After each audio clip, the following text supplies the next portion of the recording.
चैत्र प्रतिपदा। तो हम क्या करें, कल से एक नया नियम ले, 9 दिन के लिए तो ले ही, क्या करें 9 दिन के लिए ही ले ही, ज्यादा कुछ नहीं कर सकते। कल से एक काम करना शुरू करो, क्या, अपने माथे के ऊपर तिलक लगाना शुरू करो। क्या करो, मरे हुए की तरह मंदिर के अंदर मत आओ। जैसे मुर्दे आ जाते हैं ना, कहते चैतन्य महाप्रभु कहा करते थे क्या, कि अगर वो किसी बिना तिलक वाले का मुंह देख लेते थे तो गंगा में कूद जाया करते थे, कि आज मैंने मरे हुए आदमी का मुंह देख लिया। हाँ, तो कुछ करो या ना करो, इतना तो करो, माथे के ऊपर तिलक लगाओ, गले के अंदर तुलसी पहनो, गले के अंदर रुद्राक्ष पहनो। ये पहनना बड़े जरूरी है, क्योंकि यही हर सनातनी की पहचान है। और यही नहीं करोगे तो फिर कैसे चलेगा। तो ये करना बड़ा आवश्यक है। और शर्म आती हो तिलक लगाने में तो क्या करो, पानी का ही लगाओ। क्या करो, पानी से ही लगाओ, ताकि संस्कार तो बना रहे। हाँ, हम क्या करते हैं, लगाते ही नहीं। और मैं तो देखता हूँ, होली पे मैंने देखा लोगों को मुंबई में, कि वो क्या करते हैं, कोई महाराज उनको लगा भी दे गुलाल माथे के ऊपर तो क्या करते, साइड में जाके पोंछ देते हैं।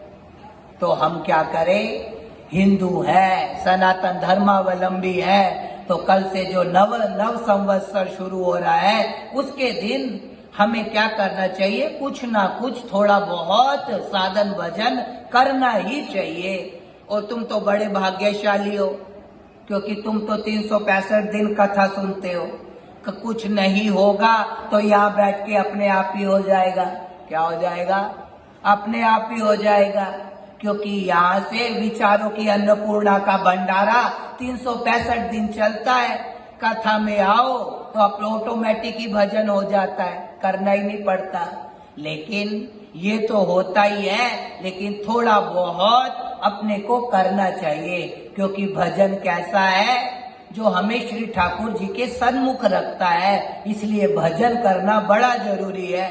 महापुरुष कहते हैं क्या, नर मर घट के भूत भजन बिन, नर मर घट के भूत, नर मर घट के भूत भजन बिन, नर मर घट के भूत।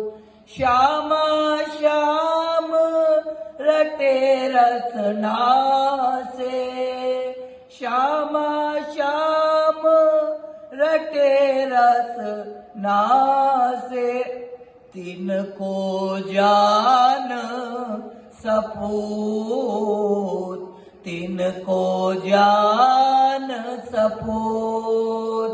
नर मर घट के भूत भजन बिन, नर मर घट के भूत, नर मर घट के भूत भजन बिन, नर मर घट के भूत। गोस्वामी जी कहते हैं क्या, भक्तिहीन गुण सब सुख ऐसे, लवण बिना बहु व्यंजन जैसे। भजनहीन सुख कवने काजा, अस विचार बोलऊ खग राजा। निज अनुभव तुम सुनऊ खगेसा, और बिनु हरि भजन न जाए कलेसा। उमा कहूँ मैं अनुभव अपना, और सत हरि भजन जगत सब सपना। तो हम क्या करें, कल पे जो दिन शुरू हो रहा है, चैत्र नवरात्रि शुरू हो रही है, तो हमें क्या करना चाहिए, कुछ ना कुछ, किसी ना किसी, जो भी हमारा इष्ट ग्रंथ है उसका पारायण करें। और कुछ नहीं कर सकते तो भगवान का नाम तो गाएं ही गाएं। तो उसकी आप सबको चैत्र नवरात्रि की एक दिन पहले ही मैं शुभकामनाएं देता हूँ। और हमारे जीवन के अंदर ये जो चैत्र की नवरात्रि है, क्या करें, रोज उत्सव लाए। क्या लाए? उत्सव लाए और हमें रोज नया बनाए। हमें रोज कैसा बनाए? दिने दिने नवम नवम। जैसे श्री ठाकुर जी रोज नए हैं ना, वो कभी पुराने नहीं होते। क्या नहीं होते?